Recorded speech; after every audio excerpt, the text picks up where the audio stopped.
guys good morning কি খবৰ আপোনালোকৰ সকলোৰে নিশ্চয় ভালেই তো মই আজি দেখুৱাম মানে মই কামৰ বাহিৰেও আৰু কি কৰোঁ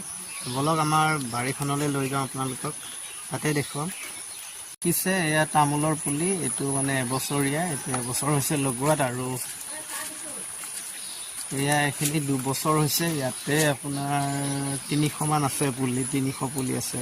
মানে ডাঙৰ পুলিবোৰ কি হয় মানে 2ডাল মিচিং হৈ যায় সো 100ডাল নিয়াৰ পিছত হয়তো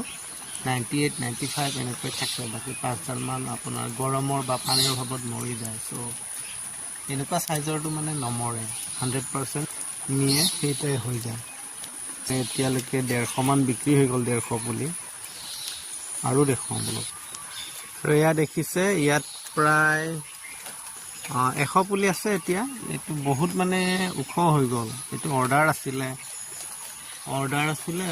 এতিয়ালৈকে মানে নিয়া নাই কাস্টমাৰে এডভান্সও দিছে পইচা কিন্তু এতিয়ালৈকে মানে নিবলে অহা নাই আৰু এইবোৰ মানে